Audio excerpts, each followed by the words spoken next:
Uh,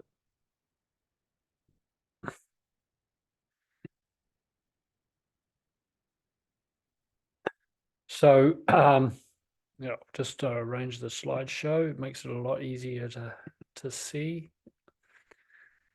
Right. So, yeah, I believe that we have reached a fork in the road uh, for humanity, and it doesn't mean that um, any particular way that we go is wrong. The direction that people go is perfectly, I think it's right for them. However, we now have a choice of two, I'd say, like two main roads to follow. And one of them is right for us, and the other one is left. And for me, there's only one right way, and that's the way of where there's inclusiveness, unity, freedom, love, all the values that we know as a as a true human. Um, and in this choice, I'm also exploring how and why does technology and crypto play a huge part in this bifurcation, this fork in the road that's now right in front of us. So this is dovetailing perfectly with what is termed the fourth turning. And the fourth turning is really depicting these four cycles of roughly 20 years each. These are cycles of history that can go right back to time immemorial, actually.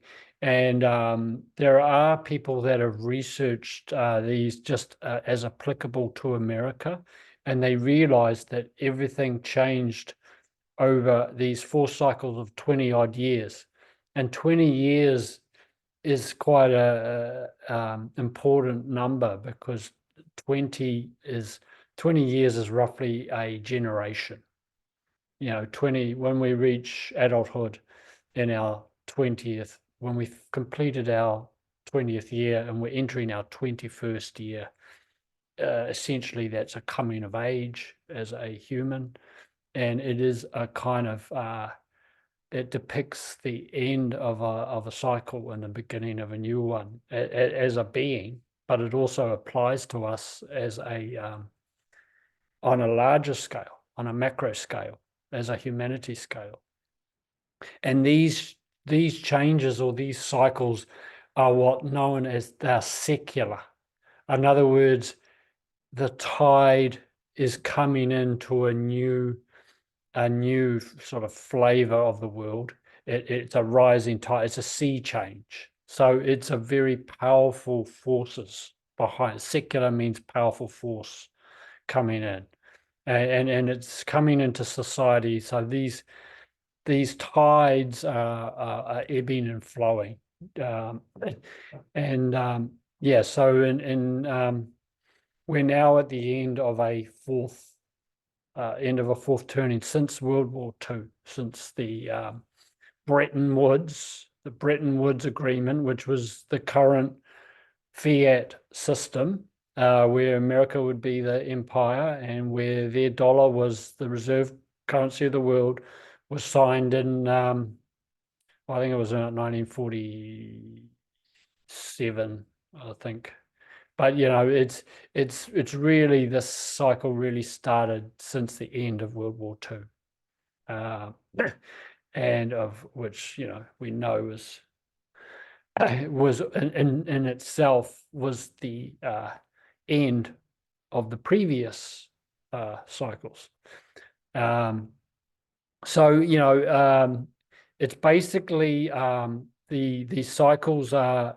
Oh, and by the way, also these cycles can be extrapolated out to, as I say, our lifetime. We can have roughly 80 years of life in this current world, four lots of 20 years, 20, 40, 60, and 80. and we go through quite major changes each of those cycles. But it could also be, it's also much larger cycles than that. Like 6,400 years is 80 times 80. Oh, I love to play with numbers. If you extrapolate the numbers out, you start seeing some really interesting numbers here. Like 20 lots of 80 is 1,600. 30 lots of 80 is 2,400. And 2,400 years is a very important cycle. That's one age of the cycle of the zodiac. So I thought that's really interesting.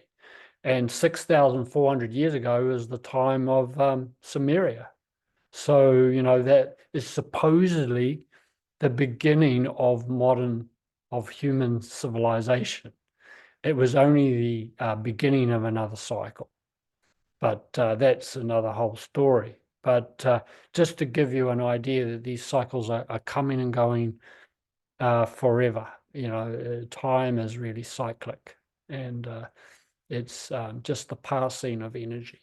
That's all it really is. And in the first turning, there's a confident expansion. So after World War II, there was very much a post-war expansion on every level. Everyone was happy. There was a lot of building going on, a lot of innovation, a lot of wealth started to get generated, a lot of production. And so that was in that post-war generation, of which, that was the beginning of the baby boomers. And then the second turning was then after that became a more an awakening population and a spiritual exploration. You could say that's what the 1960s flower power, the hippie generation were espousing and were embodying. So that was all about exploration with drugs, LSD, yoga movement became very popular in the West, and lots of other things around meditation. And it was very hip and groovy to go to India and get yourself a guru and all that sort of stuff. And then in the third turning, there became a bit of an unraveling of society. Authority started to get, very powerful and very concentrated, centralized. And so individualism started to rise up. But that also has a very it can be expressed in quite a darkish way, like every man for himself, a very self-serving aspect came out of that, but a lot of money and excess, the dirty 80s and 90s, and there was a lot of money getting flung around, and a lot of it was ego and all that. So the ego is really starting to play a big part. But the big authorities were starting to get too big for their boots as well, and they were starting to get cop a bit of heat, if you like. And then the fourth turning we reach is a crisis point, and this is a collapse of the old system. It's collapse of the in this case, I think it's collapse of the centralized system, and it's a rebirth. There's an absolute rebirth. So it's the end of the old and the beginning of a new, and a whole new cycle starting from another confident expansion, or another post-war, you can also say post-war expansion is coming around the corner. And that's what I'm really focused on, is that's what we are birthing. And I think, and then we need to be more focused on that than actually the old world. We just need to start focusing on creating the new. So there's a lot of examples and evidence of this crisis. It's everywhere. I mean, I know you guys can see it. You people can see it. But I'm going to run through some of the obvious ones and some of the ones that relate to what we are particularly interested in. We see this with the BRICS nations breaking away and forming their own bloc, like a unified bloc, which presents a lot more.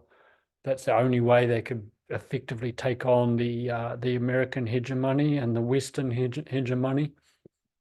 We're seeing it in America's domestic political scene, the arguments over left and right, the absolute chaos that's going on in some parts of America there, the fundamentalist Christian kind of belt also, and what's happening in the American big cities with the whole liberal, I wasn't not libertarian, more like the collectivism kind of concept, the left-leaning sort of nuttiness is really coming to a surface, versus the right Republican side, which is really just the other side of the coin, really. In its extreme, it's no better. It could be seen as quite aggressive, right wing, all that.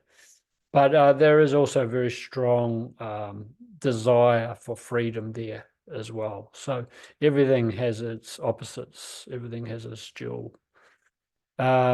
We see it with the central banks and the large institutions. Trust is at an all-time low and just about everywhere in every country. Governments, banks, and large institutions are at their lowest rating ever, pretty much across the board, no matter what country you're in. And we're seeing large population unrest. They're protesting from everything to the farmers are protesting, but it's much more than that. I think they're protesting over all the draconian measures that have been put in or attempted to be put into place. And so people are rising up. So that's another sign that we're in a fourth turning. And then this is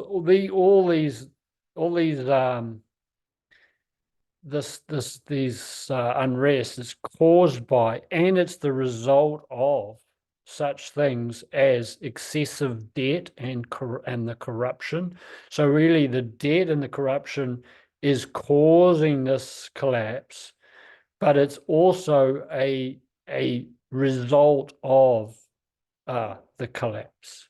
So it's like I put here at the bottom, think of the Ouroboros, which is the symbol of the snake eating its own tail. This is like the cabal sowing the seeds of their own destruction, because their excess and greed seems to be, they seem to be oblivious to that. They're just so focused on holding on to power, they're absolutely ignoring all the signs all around them that they're only digging themselves a deeper and deeper hole, thinking they're invincible or whatever, when it's actually going to be what that finishes them off, basically. So also the excessive power that's being wielded over poorer nations. I've seen quite a lot of stuff, some very strong language coming from, particularly from African nations, from India as well, from South American nations, about how they're absolutely sick to death of the weaponization of the US dollar predominantly, and the IMF and the World Bank as the kind of world police. They get them in debt and then they basically hold them in slavery while they have to pay that debt off.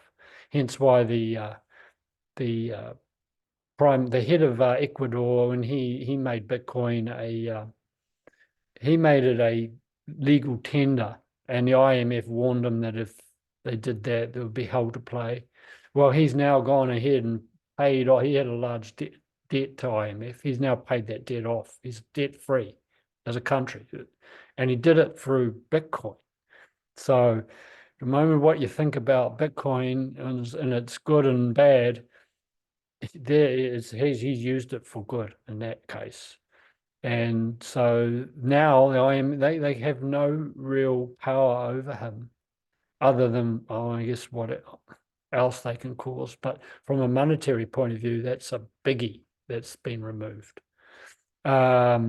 the COVID pandemic, that's clearly a sign we're in a fourth turning. The cabal know that as well. They're just trying to get ahead of the curve and subjugate ourselves to such a level that we can't fight back, or that we are rendered completely useless. War, the war, they're proxy wars, but they're war nonetheless. People are dying, and what's happening in Gaza is absolutely horrendous. But Israel are just a puppet. The Israeli people aren't really. They are fighting back. They are very divided in Israel, and what's happening in Ukraine. It's all kind of. It's just the West playing both sides, and when all else fails, a failing empire will resort to war. So this is kind of really the last throw of their dice. It's actually, there is a positive in it, and it shows that they're near the end of their road, if you like, as an existence. So yeah, so basically all of these things are, it's really them showing that we're very close to the end of the cycle. I think that from 2025 onwards, 2026, we'll start seeing the seeds of a whole new reality and system. So we're really, really close to the end of this 80 years. And by the way, 80 years, an average of around 80 years for a reserve currency too, by the way. So some have lasted a little longer, but most of them around 80 years they go, or they significantly decline to a level where someone else starts coming into play. So these 80-year cycles are very prevalent on other levels. So if we look at this whole thing, we've got to look at the BRICS in a bit closer. Have a bit of a closer look at it. So what's happening? What are the BRICS and these other third world countries? Their influence is becoming really huge because they're becoming very united. They've got a common, a common enemy in USA and the Western sort of power brokers. And they're creating a whole new rival economic power base. They're joining forces and linking arms, and they know that together they're stronger, whereas individually they're weak. So they've come together as an economic power base, but also as a geopolitical power base. They're looking, and they made it very clear that they're looking to either back their existing currencies or currency. They might choose one of the currencies of these countries as and back it with assets. There was a lot of talk they were going to create their own currency. That remains to be seen. If that is the case, then they might spring it upon us. But I think something is coming. They've indicated their intention to back the currency with commodities and maybe and gold, or a mix of commodities and oil as well. And Zimbabwe have already gone off and created their gold-backed currency. They've already gone and done it. So this is very interesting that they, again, under the threat of extreme threat from the IMF, Zimbabwe were really, told, don't you dare do it. And they've gone and done it anyway. So that they must feel confident they've got enough protection from these. They're not part of the BRICS or anything, but they're probably getting the wind in their sails because of what the BRICS are doing.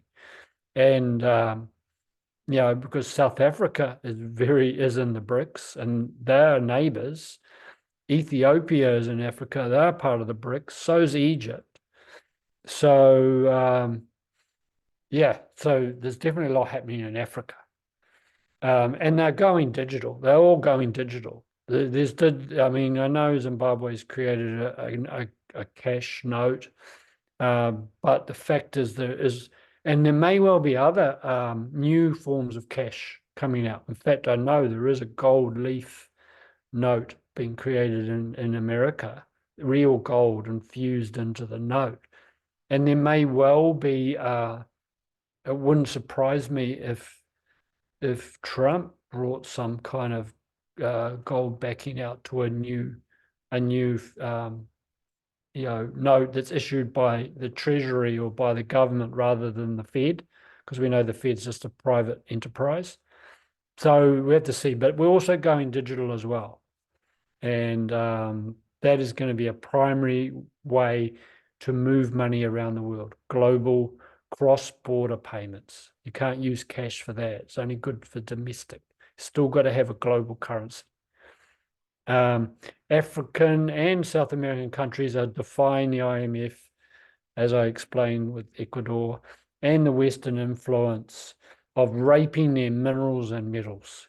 They've kept Africa purposely enslaved in a very poor third world nation by design. And France, there's a lot of countries that are really destroyed a lot of Africa, particularly Zambia, Zaire. You look at Nigeria, you look at some of these countries, they're pretty much destitute, but they are so rich in minerals, that particularly ones that they need for the technology. So I think that is starting to come to an end as well. And really would be good for Africa if that's the case. Yeah, China's a big player in this. They're in a very interesting position because they're very split, because China has joined in with the Western, kind of Western version of the capitalism. So on one hand, they've got a lot of investments in the West, and the West have got a lot of investments in China. But then you've got the CCP, and you've got their own issues on the domestic front and the CCP. But I get the feeling that there's a breakaway. There's clearly a split within China. There's an anti-CCP power and a lot of people say that President Xi is actually working with Trump and Putin. Well, he's clearly working with Putin, but a lot of people see him as working with Trump as well. And, so that's very interesting. So we have to see how that one plays out. We saw with Russia as well, they were denied access to the SWIFT payment system. That's the main bank transfer system of moving money currently around the world. And so Russia they have now announced their new sort of BRICS aligned payment system. It's not a currency per se, it's actually a system to rival SWIFT, which is going to incorporate digital currencies. And I reckon that this is going to play a huge part with the ISO 222 currencies. Those currencies are going to link the old world with the new in the banking terms, and XRP and possibly some of the others. Then they can circumnavigate the SWIFT sanctions. They can work with these other currencies that will act as bridge currencies, because you can't transfer one currency to a foreign currency automatically. You have to have something in the middle that it can be converted to, so that then that bridge can then relay the currency it's going to. You can't have a straight swap without. Yeah, it's like everything. You have to have a medium in the middle, and XRP's XRP Ledger is absolutely primed to do just that and move the money around the world, cross-border payments, and they'll work with BRICS. I know they're going to be working with them. They're going to be working with lots of other countries, mainly at the moment outside of America. But they are working with Bank of America. There are some big banks in America that have woken up to the digital thing, but a lot of them are lagging the rest of the countries. So the power is shifting from west to east. I don't think the West. I don't think America will completely lose their. They're not going to become a third world country or anything after this. I think they will just have to share. They'll end up sharing power with these BRICS aligned countries. So it'll be called what they call a bipolar world, not a unipolar world. But that shift means a huge change in geopolitically, economically, socially. It means massive, massive changes befitting a fourth turning.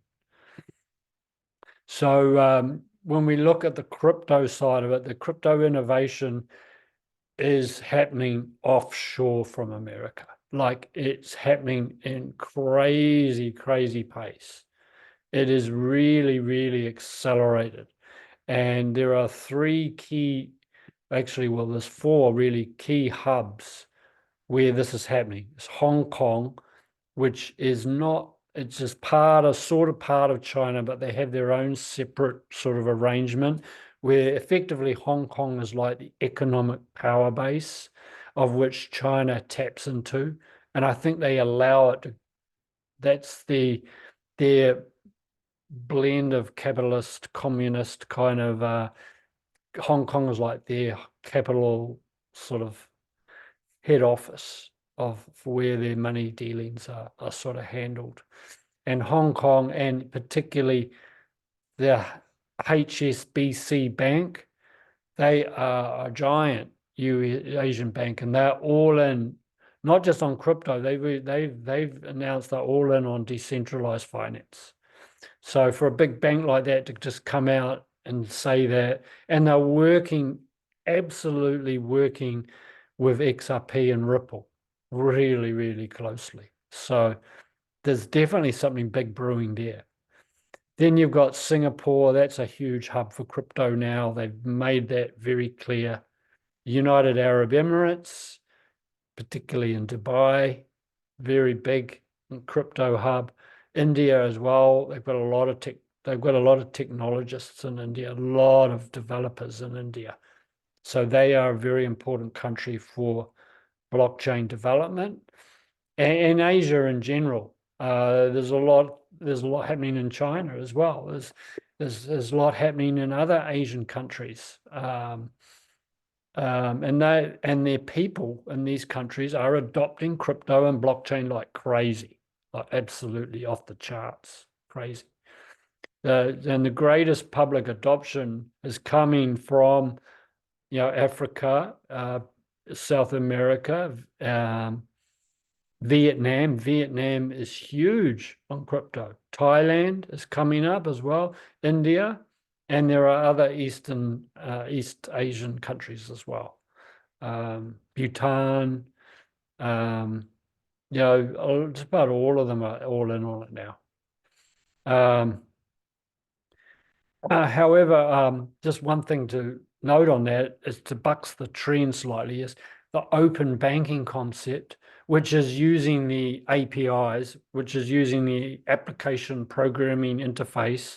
It's a piece of code that joins the existing banking system with the new crypto, what they call fintech companies that are behind crypto, financial technology. So financial technology firms are now able to plug into the whole world banking system.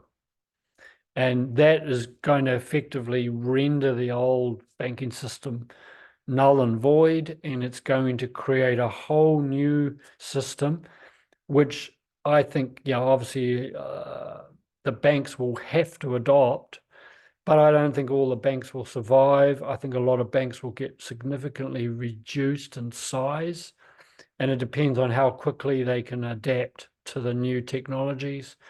Traditionally, they're not nimble and they don't adapt well because they're so fixated on this old energy I should say the old technology, not old energy, but it is old energy. But it's old technology. But the other thing is that they've got this really old, ancient, archaic technology, and the people that invented it are gone. They've either left the planet or they're very old. And so they've got a real conundrum where they've got a very antiquated system. And they wanted it that way. They wanted the slow movement of money through lots of sets of hands because they make more money out of it. And they don't want fast, cheap, obviously, with no middlemen for them to clip the ticket. So anyway, this open banking system has been driven by UK. It was actually introduced in 2004, I found out, well before Bitcoin was even introduced. So I think they would have known that this digital revolution was coming, and they've probably thought, we might as well get ahead of the curve and start building now. So this open banking is going to become huge because banks will have serious competition, and it'll open up decentralized finance to the whole world. It will open decentralized finance to regular banking. And this is part of the split. This is part of how the world is going to be. It's a new foundation. So yeah, there's a whole lot of other digital and economic factors happening and play here as well, and some very clearly, easily spottable now. Like you've got the CBDC narrative versus decentralized crypto. That's kind of a very obvious one. And remember, the 600 million people in crypto probably are they wouldn't, not a huge percentage of those would be die-hard decentralized finance, um, experts or anything like that. But I think a lot of them have the basic concept of DeFi and decentralized finance. It's what's brought them in by and large. Not everyone, because a lot of people think that buying a meme is really fun and you're going to get rich quick and all that. But ultimately, it is bringing them into the space, and then they're going to start to learn all the other aspects of decentralized finance. So that's clear battle lines drawn between the central banks and crypto. Then there's bank digital currencies, which the banks suddenly realize, oh, if there's going to be a CBDC, then we need to have a BDC. So just a non-central bank digital currency. So now they are developing those, and they've been developed everywhere. So the central banks are not going to be able to have a complete monopoly over everyone. And certainly even the other smaller banks realized they were in line for possibly being redundant if they didn't do something. So they've fought back by developing their own currencies. And I think and then we've got also stable coins as well, which is kind of another something else again that's going to facilitate, I believe, the bridging, I use that word bridge again, between the centralized world and the decentralized world. And some of these bank digital currencies will do the same. So there will be bridges and on-ramps and off-ramps into both areas, I believe. Then we've got the centralized digital ID versus decentralized ID. Decentralized ID has been created by just about all the big crypto firms, including Ripple, Ripple with the XRP, XLM. I mean, lots of the big players, as well as these smaller startups, are all working on decentralized identification. And so it's like they promote the narrative of a digital ID to the masses. But if you look below the surface, the narrative around the decentralized ID is actually way, way bigger. So it's just that surface dwellers don't see that because they're not looking. If you don't look, you're not going to find it, and you're just going to swallow whatever bitter pill that they're going to throw at you. So You know, it doesn't take a lot to find the decentralized identification is becoming a big narrative, and it's a lot of developers who are creating that so that we can have transparent transactions with privacy around the key things like our ID and other things is being worked on as well, like our health records, or all the other our residential address, all our sensitive information, where we work, and all of that sort of stuff. Now, there's another thing, another big factor that I've become aware of that I think is huge is a thing called Nostro Vostro accounts. And Nostro Vostro accounts is how the SWIFT system works. And it's where they have these, what they call settlement banks. So when you're sending money overseas, it goes through all these sets of hands, and each bank have to hold frozen in their accounts this money so that they can receive money from everywhere around the world. They've got to have corresponding banks holding all these different currencies, predominantly obviously US dollars and euro, but they also have some of the other currencies, Swiss franc, probably some Australian dollars, the pound, blah, blah, blah. And then for all the other currencies that are shared, well, they have to be swapped out for like probably the US dollar. But all these banks have to hold, and collectively it's trillions of dollars that's literally locked up in the system. And when the system goes fully digital and we do instant payments, those Nostro Vostro are no longer needed. They'll be redundant because of XRP, because of the problem that XRP is solving. They hold the liquidity. They do the automated exchange, decentralized, and they're holding the liquidity. So the banks don't need to hold the liquidity anymore in these Nostro Vostro accounts.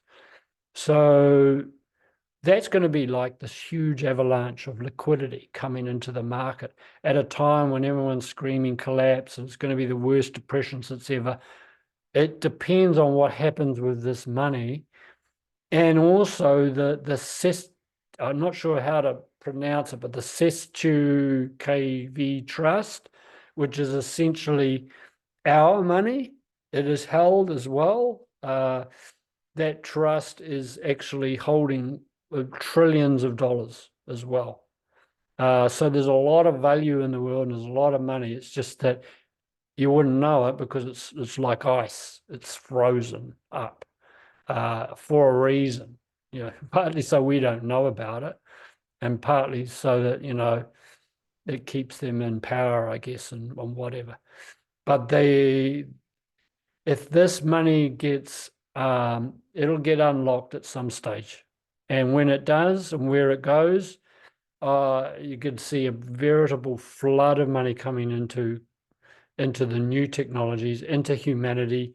This could be how the Nassara argument is constructed on this money. This is how we could effectively get a universal basic income that might even be, with no strings attached. It could be a beneficial, UBI, and, debt wiping, all this sort of stuff. I don't know how it's going to play out, but all I know is there's a lot of money that's essentially our money coming down the pipe. And so it will find its way to the most innovative projects, to the most beneficial projects, to the most, and with a decentralized system, a lot of money is going to come into there. It's obvious. So some of it will obviously find its way into some of the other corrupt hands and all that. But hey, it's just great to be able to see that this is now right upon us. Bitcoin, Ethereum, we've got to mention that because I believe they're in a major three-way tussle. Basically, you've got the 60 million people holding Bitcoin in the world. You've got the Western cabal who have jumped into Bitcoin now and decided they are going to adopt it, and it's all so wonderful as this ETF. And you've got the Eastern influence, the BRICS and all that. Hong Kong have just announced they're doing an ETF now as well. They're talking about ETFs in other countries outside of America. So it's in a major tussle, and it's also, potentially, it's very hard to know what's going to happen with Bitcoin. But I think I see it going very, very high. And if anything, it'll probably come down a few pegs. And it just depends how this power play plays out. I don't know. Ethereum also is run by, or not run by, but it's controlled in the background by JP Morgan. And I found out huge Chinese CCP interest in Ethereum. I don't like Ethereum. I don't like the fees. I don't like how slow it is. They're making like $7 billion a year out of Ethereum and fees alone. And a lot of that's been shipped offshore to China. So not a good reason to hold it. But it's a very important piece of the crypto infrastructure. So don't know how that's going to play out either. But if it crashed and burned, then it would be absolute mayhem. So yeah, I just hope it gets controlled into better hands. That's all. BlackRock and Fidelity are really showing their hand. They're all in on crypto. And Vanguard just chose not to, but they'll come in later. But they've been ostracized like anything for not adopting the ETF. But a lot of these other big hedge funds, they're all in on crypto. The old guard in their system is falling as digital innovation, the blockchain, AI is the new secular trend. Like I say, the secular trend is the rising tide that raises all boats. It can't be stopped. You can't stand on the edge of the tide and think you can stop the tide coming in. It's futile. So that is why this is such a huge change. And combined with all that, we know there's a top-down split and there's a top-down collapse. There's also a major bottom-up trend that's growing on the ground floor with the decentralization, with the blockchain, with developers, freedom fighters developing great code to secure our ID and our money and our data. So it's really on a roll now. So there's a huge, everything's underpinned by energy. Energy is actually the creation of our world, and it's invisible. So it has to be addressed in this, because this is an energetic shift. And it's like the pendulum is swinging from complete, almost dystopian communist centralization. It's swinging now back towards the decentralization. So every action has an equal and opposite reaction. It's an absolute law. It's a law of energy. It's the law of the universe. So what that basically means is, for all these idiots in the halls of power and all their actions, for all their actions that they're doing to centralize and power grab and all that, it has an equal and opposite reaction, which is providing us the ability to rise up, find freedom, to understand that, what they're doing, secrets are being exposed, disclosures coming out, all because they're not working in an absolute world. We're working in a dual world, in a polar world. And so that's how energy works. So that's what's happening. Also, energy cannot be destroyed, only transformed. And that applies to the value. It applies to money. You can't destroy you can destroy the currency, but the energy that's behind a medium of exchange will just be transformed into something that's much more sound, much more useful. You cannot destroy value. You cannot destroy. The value that's in the world is enormous. It's just the majority of it is held by too few people. That's all. So there is a major transformation going on here. Yeah. And so that's another thing. Then you've got the biggie, the law of polarity.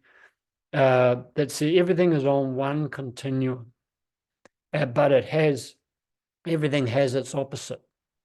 So everything, so as the Kybalion says, the Kybalion is sort of a little book that dissected the 7 Hermetic laws. And it says everything is dual, everything has its pairs of opposites. Like and unlike are the same. Opposites are identical in nature, but different in degree. Extremes meet, all truths are but half-truths, all paradoxes may be reconciled. And that's really explaining what's happening in the world right now. It's really, this is what it is. Light and dark come from the same basic underlying energy. So that's what it's kind of saying, that dark swings to light and light goes to dark. And everything has its opposites in this physical world. And you cannot do anything in a vacuum. We're not in a vacuum. This is not a vacuum. So everything will be dual. Everything will, and that is good for us. If they're trying to create a purely, dystopian society, they're not doing that under the cover of complete anonymity. They're not anymore. It's just all been exposed. So the pendulum is swinging to the other side, and it's starting to gather speed. So, extremes are meeting and then collapsing. All truths are but half-truths. All the truth that we think is true out there in the world, at best, they're a half-truth. What's more important is these laws. If you understand the laws, then the truths out there in the external world will get put into proper context and proper place, and which is true, will be very apparent and self-evident. That which is not true will fall away, and it just will become invisible. So basically, the truth is like the sun, eventually it comes out. So energy underlies everything. All manifestation comes from the same one non-thing. Duality only lives on the physical 3D and the mental 4D planes. As in 5D, I don't know whether there may still be polarity, but it'll be much more. We'll be living in a much more reconciled, much more understanding of both opposites, and being able to understand that the Trinity, the third principle, balances the opposites, and we can live in a much more balanced and harmonious world. But I'm sure there's still probably duality. It's not playing out its hand as extremely as it is now. So basically, I think this is my final slide. So fintech is really the new base for transacting and exchanging information and money. Financial technology is the new base.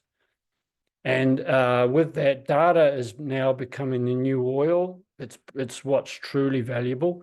If everything is digital, then your data is absolutely of prime importance.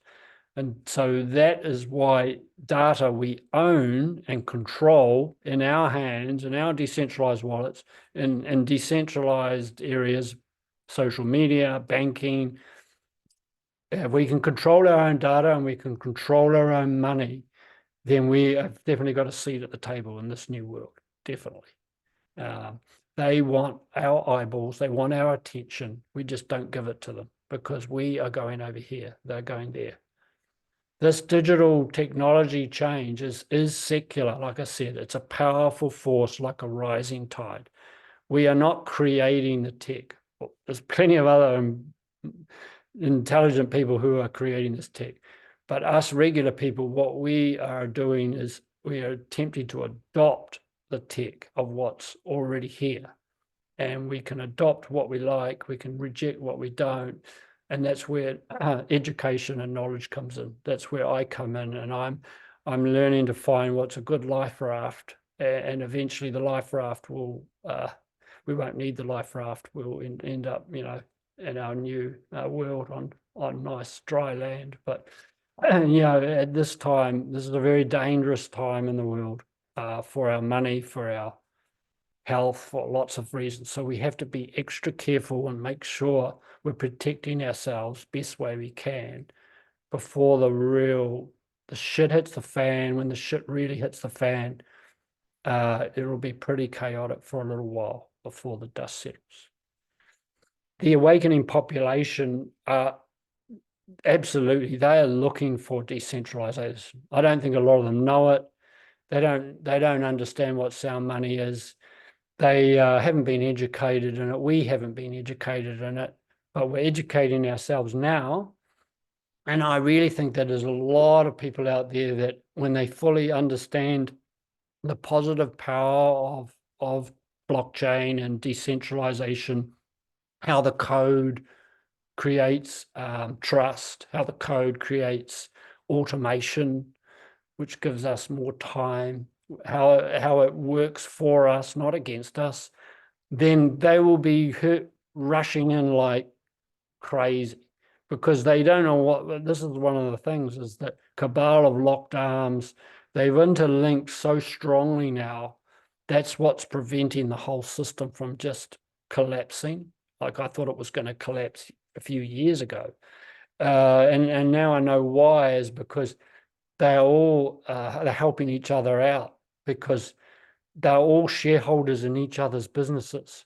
So that they don't see competition amongst themselves. They're working together as a collective block. It's just now that they're being cornered into a smaller and smaller corner, and there are a lot more of us than them.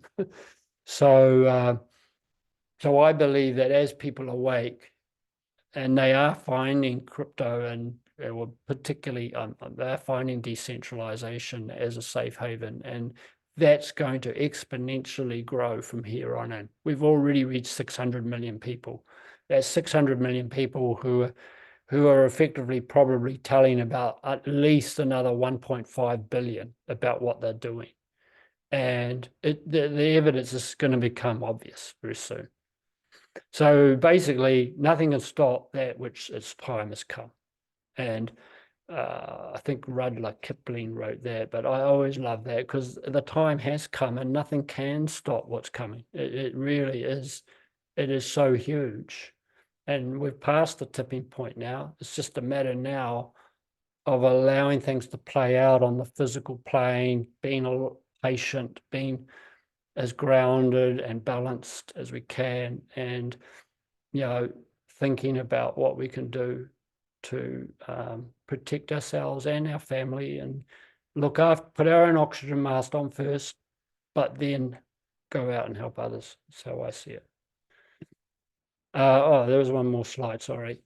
So basically, as humans, we are given the power of free will. We're given the power to choose. That's our special superpower, but it's not a superpower if you don't use it.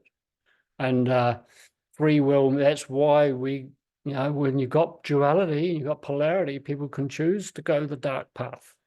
But eventually they'll have to come back to the light. But if powers that be are following the dark path and they've got all the money and the resources, it makes it very hard for us.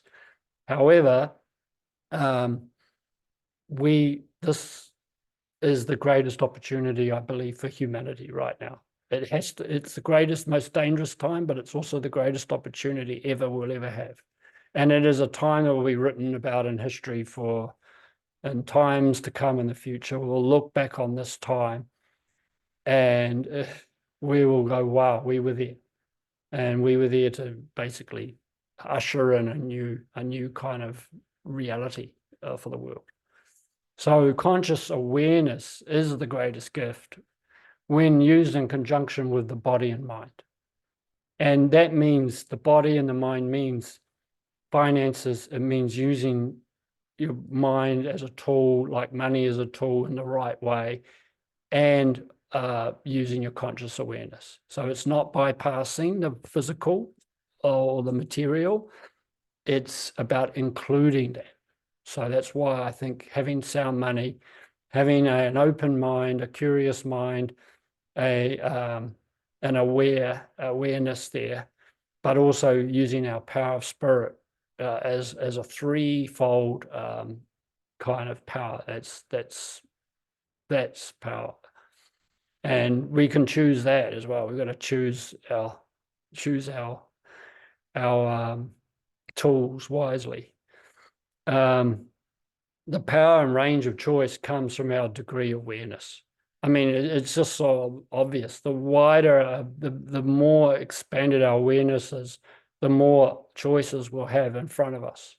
And really, financial freedom is just giving us more choice.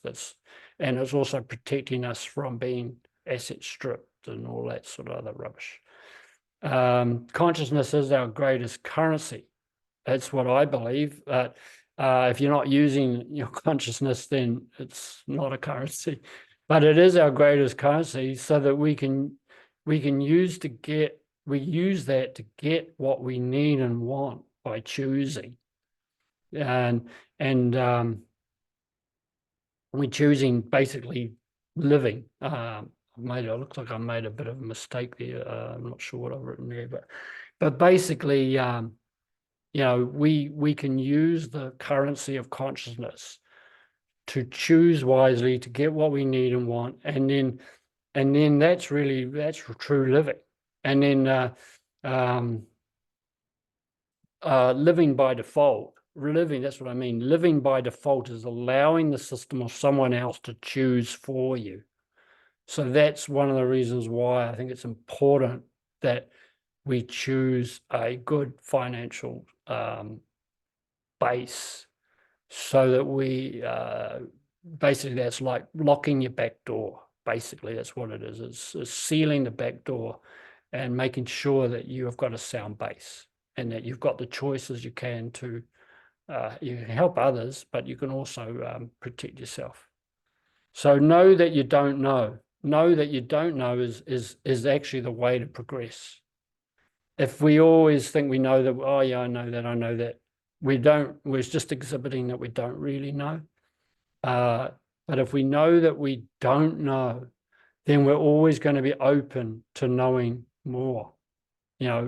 What we know now has got us this far, but there's a lot more to go on this journey.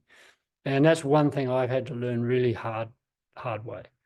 But not knowing that you know, or not knowing even that you know anything, that's completely asleep. So we want to just know that we don't know, and then from there we can know, that we know that we know. There will be moments of satori when you know that you know, but that comes, when we've done sort of our base work, when we've done the groundwork. Knowledge, action, and our state, in other words, our state of being, brings us into a greater level of choice and consciousness. Our consciousness is really a sum total of everything that we think, everything we feel, the actions we take, the knowledge that we take, which becomes wisdom when we act upon it, and our actual state of being. And our state of being, the doorways to that is our five senses. And then from that, if you go further down onto the base, it's the five elements. They are really our baseline, and then energy, and then source under that. So there's lots of layers or levels of truth. But what pops up is us in this physical body, and sometimes we've got to work back in order to move forward, and we've got to dig deep in order to expand. And so through the law of polarity, we are now witnessing the swing towards the opposite of slavery, division, and illusion. And we're now to freedom, unity, and community. That's really the two roads, really. I mean, and so with the power of choice, we can know which is the right road without without being conscious. And you know, you'll end up possibly in a place that you wish you never never wished you were alive. Some people might think that, but they're just young souls that have still got to know that. So basically, yeah, that's exactly an hour. So I'm glad I got that done in an hour. Yeah, so that's basically what I've come up with today. I hope that sort of resonates. Some of it might resonate with you. Some of it might be like, oh my God, that went right over my head. But yeah, if you, I'll just stop the recording.